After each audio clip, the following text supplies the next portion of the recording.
And we're back. Good morning to Dad School Podcast. Real dads figuring it out real well. Real well. As we go. As we go. So, how you doing, Jimmy? It's been a while. It has been. We missed a week. Travels and all that jazz. It's been good, though. Not my fault. But we're not blaming people. This is not about blaming. This is about learning and being dads, right? Going on the journey together. That's what this is about. Where'd you go traveling? We just got back. Ran around Colorado for a little bit. Colorado. Yeah, Pikes Peak. Ran Pikes Peak? Yeah. No, we didn't get to the top. They had a massive snowstorm. We did the Cog Railway that takes you to the top of Pikes Peak. It's really, really cool. But they had a giant snowstorm. They had like 2 feet of snow that they were expecting. So they told us, like, well, we're only going to go up to 11,000 feet instead of the peak over 14,000. And you can get some pictures and stuff, but we're going to reimburse you most of your ticket price. So that was good. Nice. Yeah. But it's still cool. It was still a lot of fun. I'm out of breath just hearing 11,000 feet. Oh, there was definitely those feelings. Yeah. When they stopped, you could walk up to the front of the train and get some pictures out the front window and stuff. It was kind of cool, but you're on this incline. And so even that, like, I don't know, 50 yards, I was like, wow, I'm out of breath just trying to get up that ramp. It was intense, but it was good. Yes. Every day in my stairs, I feel the same thing. Oh, no. We got to work on that. Okay, so what's today's topic? Today's topic is tech, screens, and social media. How to protect your kids without overprotecting. I think we can have some fun with this topic. Yeah, it's going to be a good one. All right. So, why is this important today? I mean, compared to the avenues of information that we had when we were growing up, it's considerably different these days. The challenges and experiences and information, every angle of how you can find things and things can find you, it's not the same. Yeah, it's definitely a different world out there today. I mean, I think there was a level of this protection that was needed back in our day, but people didn't know what they didn't know, right? Mm-hmm. Right. So, but we know things today, and we know what's out there. Or we know some of what's out there. So that's why it's important for being a dad, being a parent, to be aware of these things, and not just the high level, oh, it's scary and they shouldn't be on the internet kind of level. It's you have to know what's out there and how to protect your kids. So there's different things you can do to help with that. Screen times, you've probably heard about that. Different social media, the social media is like, I guess, half the battle too. Are you allowing your kid to be on social media? Are you allowing your kid not to be on social media? I like this conversation because I think you and I come at it from pretty different angles. And I think it'll be good for our listeners to kind of hear our different approaches, and then you can piece together what works for your home and your family. All right. I agree with you on this point. Yeah. I agree that we have different opinions. Now, there's no I don't think there's a right and wrong, and if there is, no one's told us what it is yet. Right. It's kind of what works out for you and your family. The end result should be, I think we can both agree, the end result is to have a child, and at the end, at the finish line of being raised in a tech world, having a child that is not brain dead locked to a phone, dependent on electronics to survive in life. Is that a broad enough paintbrush we can agree on? Yeah. Oh yeah, absolutely agree on that one. To not be a social vegetable. That's another one I have. Because I have a fear that my kids, even though I have the looser electronics policy, I guess I can call it, I have a fear that they will not want to socialize and they'd prefer to be on video games or devices. And then when someone tries to talk to them, they blank like a deer in headlights. Like, I mean, I still do that as an yeah, adult. I mean, yeah, but you don't want your kids to do that. I mean, I have friends who've done that, and I've had people I've known who still do that. And it's just like, my gosh, do I need to text you this question instead of asking you face to face so you're more comfortable? Right? Yeah, I know, right? Here, we'll just sit across the table. We'll text one another while we're Right. having dinner, and because that's more natural these days, right? Yeah, or you have the super smart people. I have these people in my life too. The super smart people who just have no contextual awareness of conversations around them or people in general. Now, I'm not sure if we can tie that to technology per se, but while we're in this conversation, we're going to go ahead and blame it on that. Okay. Sure. Yeah. Yeah. Sounds good. We're not going to name names. No, I can't name names. That's a bad idea right now. Yeah. So let me start off. Let's break it down to screen time in general. Okay. Screen time in general. My personal policy is I would like to have limits on screen time. My kids throughout the day, they have schoolwork. We're homeschooled. Some of our coursework is online based. We have programs that the kids are required to log onto their computer and complete the coursework. And we'll listen to an instructional video and then follow along with the instructor and mark their, quizzes, questions, whatever's in books in front of them, or sometimes they have math on the screen they got to do. So in that sense, they are on screens and they're required to be on the screens, and that's okay. It doesn't take them all day to do that unless they're really far behind and they have a really bad week. Then they are on there all one day and trying to figure it out how to get it done. But I think number wise, I probably shouldn't say what our number actually is because it is much higher. We are a gaming family, so all my kids love playing video games.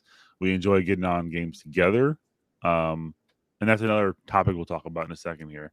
So I guess we're pretty loose. I'm not gonna give a number. I'm backing out of the actually giving a number. Good. We're pretty loose on that, and if we're not careful, it could be a large portion of the day is on screen time, and that is something that my wife and I are actively working on not having every day. Like for example, we went out, in the afternoon yesterday after I got done with work, took most of the kids with us and played pickleball for the first time. So that's pretty cool, and with the nicer weather and not rainy, we have the opportunities to do that. So, but I'm kind of jumping around. I'm gonna stop here and let you talk about your screen time and your kind of household expectations and flow.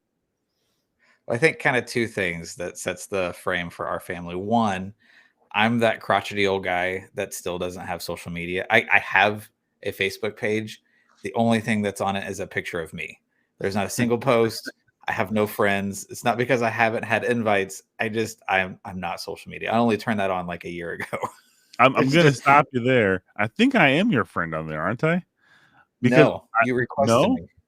Requested. Okay, I remember because I kept on messaging you on Messenger, and you never respond. And I'm like, what the heck? I don't use it. Doesn't talk to me.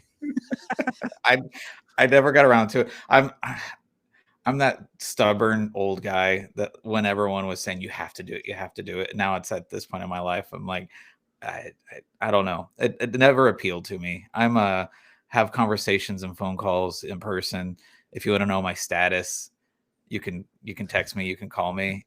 You don't need to go creep on my page to figure out what's up in my life. If you're my friend, like, let's have a conversation. I don't know. That's just the way that I ended up approaching things. So there's that half of technology in our household.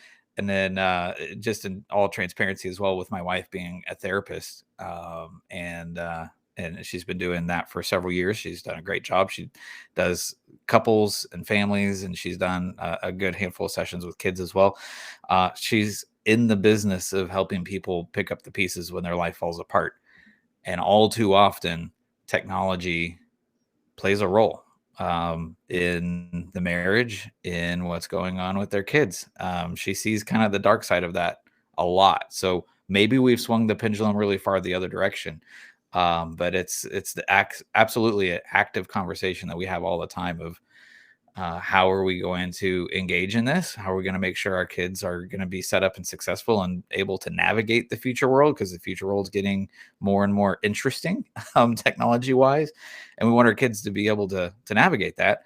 But then me being just I don't engage with tech too much, and then my wife seeing the scary side. Yeah, that's absolutely a conversations all the time happening in our home. So does your wife engage in social media? Oh yeah, she's got Facebook. She navigates all that for me.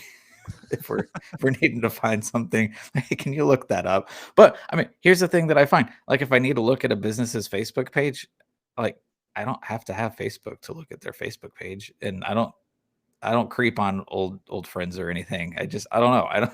It just The didn't use appeal to case me. for I don't do that. Facebook has never been, I need to look at this business's Facebook page. That's what everyone always says. They're like, no, you have to, because that's the modern marketplace. You have to be on Facebook to like something businesses. I'm like, Maybe. I don't use it I that don't way know. either. I've gotten that excuse numerous times when people ask why I'm not on Facebook. That's the reason they give them. Okay. Interesting. That it's like a whole section of my wife and my relationship, I guess you can call it, is sending memes that we find online to each other, which is really cool. Yeah, I just text memes. Well, how do you find them if you're not on social media? Other places? I don't know. It's so or more weird, GIFs. I just send GIFs in my conversations, or GIFs, or whatever the heck. GIFs. Yeah. No. GIFs. I don't know. Man. Peanut butter, GIF. I send it through the phone. Okay. I'm gonna get some Jiffy. I'm nails on a chalkboard for you today, huh? Yeah. Oh, this is great. Okay. Yeah. All right. So back to times. Okay. So do you have any time blocks for your children on when they can and can't use electronics? We haven't set up a system of times. We just have a system of no screens in rooms alone. So we have no screens in bedrooms. We do have a screen here in the office, and this is the only time that the screen is used is for work purposes. We don't have it for anything else. We do have another computer down in our schoolroom, and that's only for school. We have iPads, but they stay out in common areas, and they're only used whenever families together. We don't have alone time, and then even then we are specific of not things like Facebook or YouTube, where you're watching or seeing whatever the computer decides to put in front of you next. That's one of my things. The doom scrolling that you get caught into or whatever. My theory is you think you might be in control of what you're going to consume next, but if all you're doing is watching or looking at as you're swiping, whatever the computer tells you, this is what you're going to see next, you're not actually in control of that. It's whatever the computer decided to put in front of you. So I'm in an avenue of following news channels or whatever that I get to a point of completion. I've read all the story that I want to read, and then I can log off, turn it off, and move on with my day. And that's the same way we have things set up with our kids. We've got some apps, things like Right Now Media, PureFlix, Up Faith and Family. There's a lot of some really good, interesting things out there that have a lot of educational content. Really, really good stuff. So much less hokey than Christian media was when we were growing up. It was so cheesy. It was so bad. There's actually some really good content out there these days, and we'll let our kids sit down and watch that sort of stuff, but we don't let them go hog wild on YouTube unsupervised. Okay. So on the flip side, man, yeah, all the parents who are like clapping for what you just said right now are going to be like cringing what I say next. So I'm going to tackle some of these points that you had. You had some good comments you said here, like no electronics in bedrooms by themselves. That is definitely a rule in our house. They can't take any devices up to their rooms. It's off limits. Their computers are in a schoolroom and they're facing the walls of the house, so it's very visible what they're looking at. So it's not something they're hiding behind a screen. We can see what they're on. If you just poke your head in the room, you can look easily and see. An iPad. We have two iPads, and both of them are logged into kids' accounts on YouTube. And kids, we have a couple different softwares here. We use Google Family. All the computers have primary Gmail is their main mail that they're using. So that allows me to log them into a browser with their Gmail account on Chrome. It's a special Avast antivirus browser that blocks a lot of stuff by default. And then I can turn the security settings down. And then I can also hook that into Google Family, which gives me another program I'm going to talk about, which is Bark. Bark monitoring. I have a Bark app and a Bark account, and you hook up your kids' Gmails to that. And with the browser, you're able to actually get alerts whenever they search for something that they shouldn't search for, or if it's something that's too violent or whatever. You'll get a phone alert. I get them all the time, my kids, and it's usually like how to kill the Ender Dragon on Minecraft. And I'm like, stupid alerts, you know? But it gives you good visibility into what your kids are searching. Like sometimes they're on YouTube, and there's a YouTube thing to look up for. You know, my girls are really into Roblox and building houses in Roblox and building villages and stuff. So they're always looking things up. So I see what they search. I can look that up on this app, which is kind of cool. I also have an app, the Xbox app on my phone, because our computers are Windows based. I can use the Xbox Family app to control screen time and content based on their Windows login. So I can set a time on my phone for each individual kid's profile, including our Xbox, which is used as well. And they can't at 9 o'clock. What is it? Let me think here. I think it's 9 o'clock Sunday through Thursday is their cutoff for bedtime. So the device will actually shut off, and it requires a parent to extend the time or log into the computer after that. And then Saturday and Friday and Saturday, we give them till 10 o'clock, a little extra. They have a lot of friends from co-op that play video games as well. So there's a program called Discord. Discord is a communications, I'm not going to call it social media, but it has social aspects to it. You can create chat rooms. Online community almost. Yeah, it's an online community. It's a program that allows you when you're playing a game to jump in a voice call with all your friends and play the game. So it's like a group call kind of thing, and that it is really like it can be dangerous. Like I'm not naive to that. Luckily, I use it a lot with my own gaming experience, so I understand how to use it. So what I did was, excuse me, all their friends, like they'd jump on a call together. They had different, things they do on there. I didn't like that, so I kind of forced my kids to only connect into one, and that was the Rad Fam server. So there you go. We have our Discord server that I'm the administrator of. I think some of their friends, one or two of their dads, is also on there. So I don't think they know how it works very well, but at least they're on there and have visibility, so they can see all the things as well as I see. But then all their friends are invited, and I have it locked down. They can't invite people themselves. They can jump on, they can chat. So that allows me to see all the different channels they're in, and if they're talking inappropriately, I can monitor that kind of stuff. So it's really, it's not a control thing, but it's a safety thing. I don't want them to be doing stupid things. But kids will be kids, so you just gotta also allow for that. But this is a safe place, in my opinion. So it's something that I control. So that's something to think about when you're designing your own rules and settings. There are ways you can be administrator over an account and see what they're doing, and if your family is allowing certain things, then you got to take those steps to be careful. And I don't think of it as being like an invasion of privacy, because they're my children and they're not adults. And until they're adults, I can see whatever they're doing, and that's my right and what I should be doing. Yeah. You purchased and provided the technology. That's yes, you hold the exactly. reins on that. And I think the big key on that whole thing is you're active, you're involved, you're plugged in.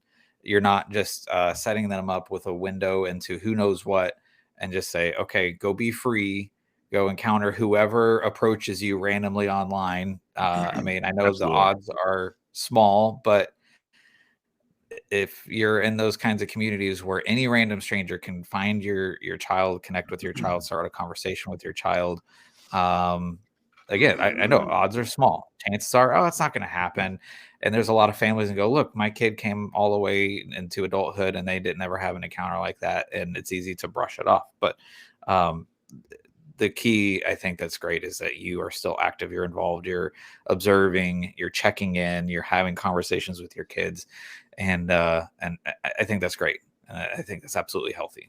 Well, I'll take it one step further too. Like I said, we're a gaming family, so they play games. And I'm going to correct what you just said there.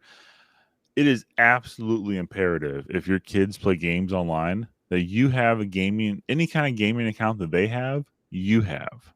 And any kind of game that they're in, you need to understand it. You need to know what goes on in that game. There are certain games I won't let my kids play. I actually did a little bit of alpha game test development for companies way back in the day. I haven't done it for a while. I'm kind of doing it for a game right now, long term, but I'm not getting paid for it. In the past, I've gotten, I've actually reviewed games and whatnot for companies, and I have free copies of them from that. So, like, for example, I remember when Minecraft was in development. Okay. I had a test copy of that a long time ago, before Microsoft bought them, when they were back in Mojang Studios and whatnot. There's a game people might know called Fortnite. I tested that one way back in the day, and then I got a copy of it, and I had early copies of that game. Player unknown. What is it? PUBG. I don't know what it actually stands for anymore, but a long time ago, I tested that one as well. Lots of games I've been around, and some of these are AAA big titles that are, esports competitive titles now. Sometimes those communities, like, I'm not saying currently right this second, right now, because it has changed. I do know that early on, some of those communities were very toxic, very bad comms would have, communications, any kind of voice chat in the game. And recently they've with this whole, protect your mental stability that everyone's going to with games and life in general. They have added some features into games allowing you to turn off the voice chat finally, which is nice. So that's like what I'm getting at long term.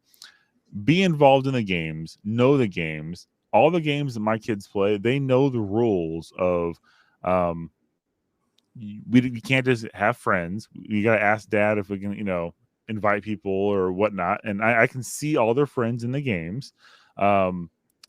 Any voice chat or text chats get turned off immediately when the game starts. It's not something that is on. Any kind of, it's called VoIP, voice over IP, in the game, so you can talk to people while you're playing. That is not allowed. That's turned off.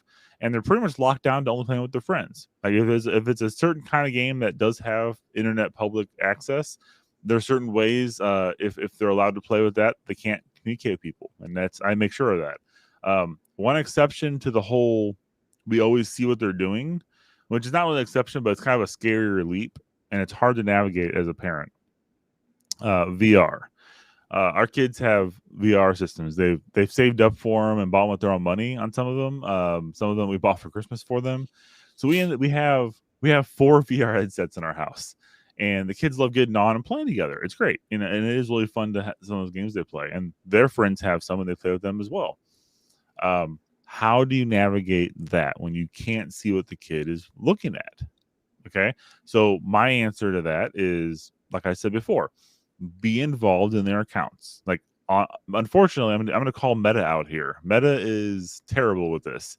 I I created an account, and I set it as an adult account, which sounds backwards because if you set it as a kid's account by like law and by all the legal stuff that they deal with games, it actually restricts your kid from playing with other friends almost. Like if they have a friend that plays with the game, they can't even connect to them because all the restriction settings, they can't search for people. People can't search for them, things like that. So it's really a pain. So what I did, if you just create an adult account and lock it down and only have 2 or 3 friends that they know, and you monitoring the account actively and you know what they're doing, because there's a phone app and you set these devices up, you have to use your phone to set it up. So when they're playing the game, I can actually click on my phone and I can not only see what they're doing, like what game they're in, I can actually click a button and see what they're seeing on my phone. It casts it to my phone so I can look at them playing the game. Now they'll know I'm doing that because it'll get a little bit jumpy for them, but I can check in anytime I want. That's something I really like about that. But Meta, in all their greatness, they have algorithms that kind of figure things out based on how you play games and how you act, I guess. And they sent emails out a while ago to me saying, we realize this is not a parent. This is a kid. I've heard of this. Yep, and I've heard of this. You have 30 days, you have like 20 days or whatever to migrate your account to a kid's account, or we're going to delete it. And I'm like, okay, we're forced now. So 2 of my girls have the younger girls. They are not of the age of 13. 13 is the magic cutoff. So my oldest son, he actually is able to have a adult account, and I still monitor and it's still locked down on my phone, and I can see everything. But my girls, unfortunately, are in the kid realm with that, so it's kind of a pain. Like a lot of the things are locked down. I have to approve every single little game they do. I got to approve it, and it's like some games are so bad on I guess the rating scale that they use, and it's a really it's basically on social media. So like maybe they're doing it right. They're trying to do it right. I guess they're trying to at least stay within a box, but it really limits you on how you play the game. For example, there's a game called Yeeps. Okay. And it's like basically you're running around, you have big arms, like monkeys running around, and you're playing hide and seek, your tag or whatnot. There is a talking aspect which you can turn off. You just mute your microphone and you won't hear them. You can turn it off.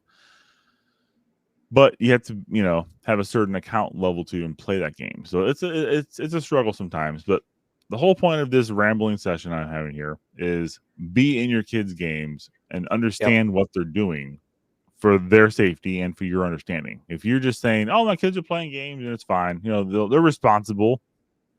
They're not.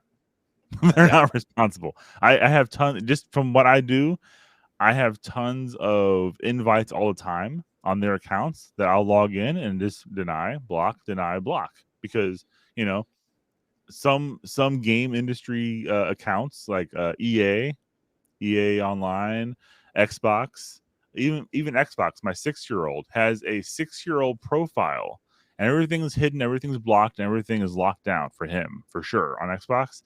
I still log into his account and I see all the invites that he does not see on his screen because it's locked down.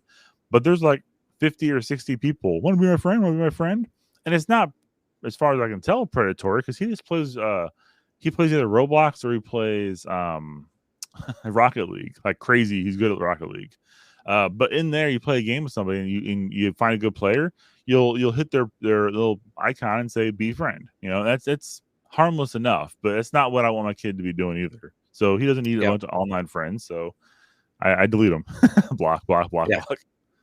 Yeah. Good. Anyways, good. Yeah, and I think the big thing is also just modeling the behavior that you want to see your children live out. And I mean, that's one of the ones that we struggle with as parents is we don't want our kids to be slaves to the screen and locked in, and only that's the only conversation interaction they ever have is through digital media. But if that's all they ever see me and their mom doing is we're just always sitting on the couch with our little black box in our hand, scrolling away, typing away with other people and not engaging with the people who are face to face with us in the room, then that's what they're going to learn by observing, oh, this is the way to navigate life, is not through eye to eye, face to face contact.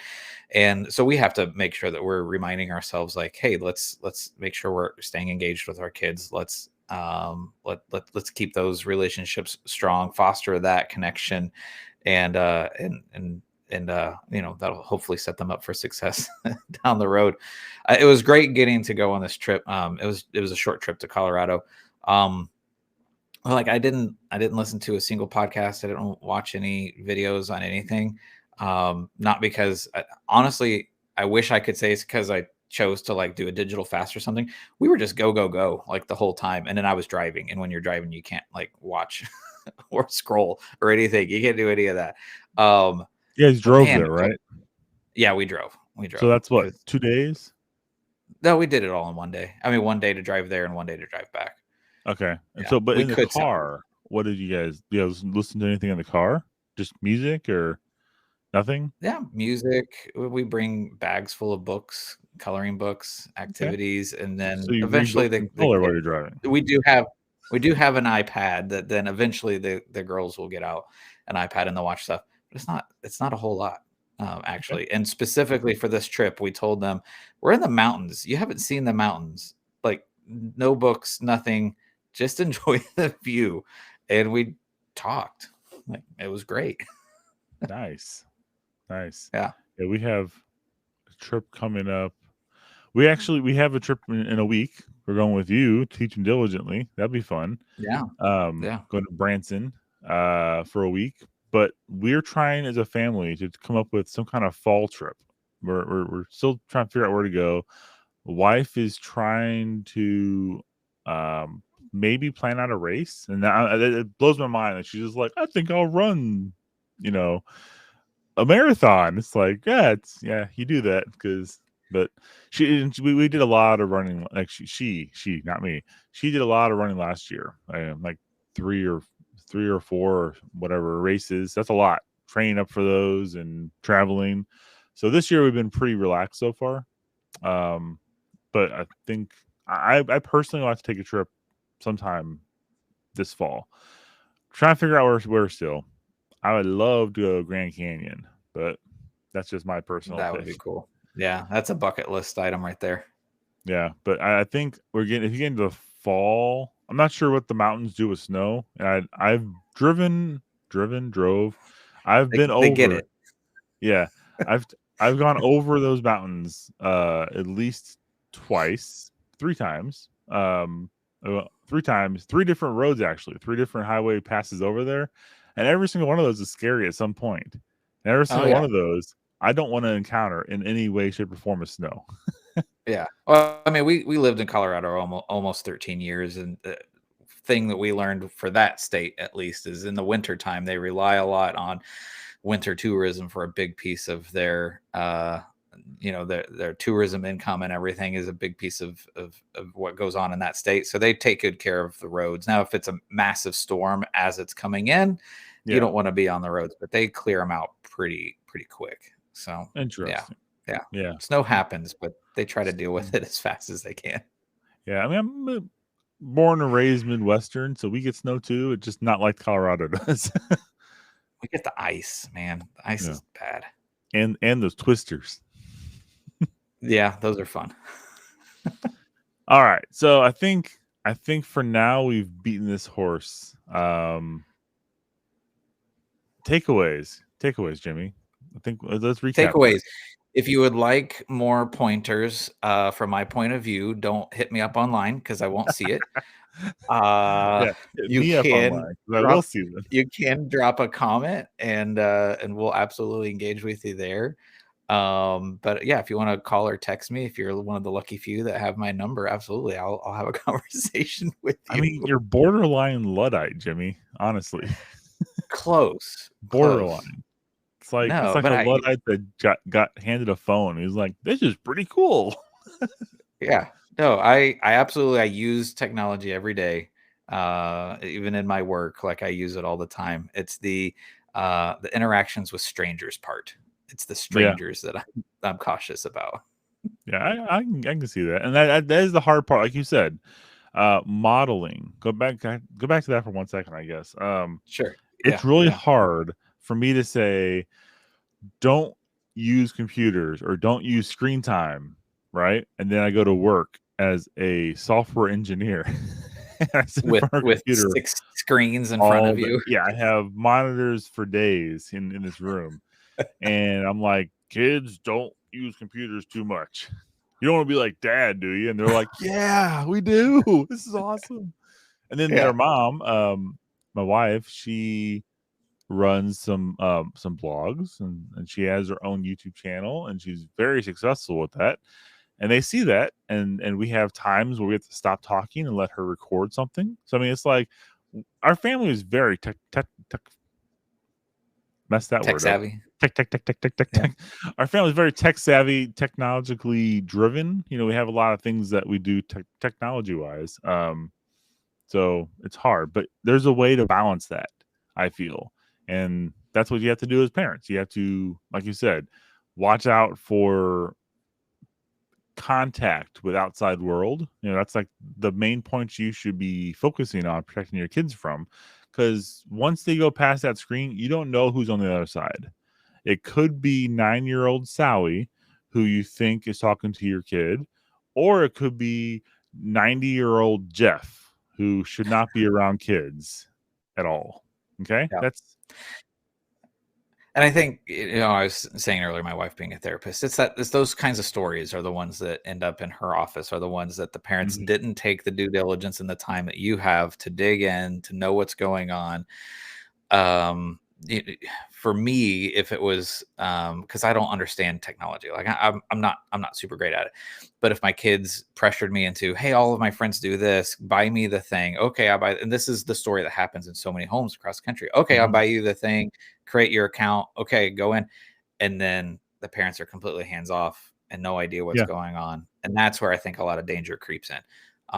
But you help model that parent that understands how computers even work. Like, I don't get it at all. And by having that layer of technology mindedness, you have great tools and capacity of yourself to help put up those guardrails that your children need, because we don't trust them to just go willy-nilly, no holds barred, anything goes. Like, no, that's not going to end well. Even if they say, I got this, when has your kid ever said, I got this, and it worked out well for them? I'm sure there's examples that you could go, but like, there's always something that they don't understand. And even if you yourself, as an adult, and have the mental capacity to understand complex things like computers and how things work in the real world, it doesn't mean your kid fully grasps what can happen to them. So that's a very important thing to keep in mind. Like you said, friends, peer pressuring on parents is a real thing. Like, you know, parents talk in a group, and we see this all the time. You know, oh yeah, my kids love playing this stuff. I don't understand any of it. Blah blah blah. How many times have you heard that? Like, oh yeah, that's too often. That's great and all that you're admitting your faults, but get into it. And if you don't understand it, learn. If you don't know how to learn, find somebody who does and can tell you. So on that, if you out there, any of our 3 viewers, if any of you don't understand what your kids are into with technology, or you have questions about screen time or different applications that I mentioned, I'll try to find some place on the social medias and post the links to more information on the apps I talked about, like the Google Family app, the Xbox Family app, the just different things. I'll try to find some information, put it on there for you. But go to our Facebook page, Dad School Podcast. Go to our YouTube channel at Dad Schooled. We're a lot of places. Our website has everything, dadschoolpodcast.com. If you go there, you can find all the information about us. You can contact us. You can go to the very bottom, fill out the contact form, ask questions, leave comments. But we're here to help. Well, at least one of us is here to help you with contact on social media and other questions you might have. You won't hear from Jimmy because he does not monitor such things, but I will collaborate with Jimmy via old carrier pigeons that he uses. and smoke signals, and we will talk about whatever you send us before we send back a very heartfelt and meaningful ChatGPT curated reply. I appreciate that. Yeah, adds that personal touch. That's right. But anyways, yes, I think we call. Okay, what can our viewers, our multiple viewers, what can they do this week? What can we have them do? Engage with Engage. life.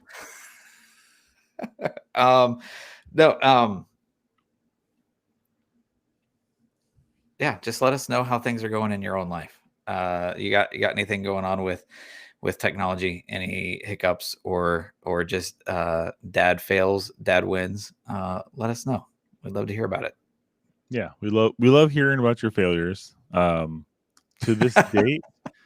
this date, we have not had that one amazing listener response that made us like, we have to put this on the air. So we're still waiting for that amazing story that's going to catapult us into internet famedom,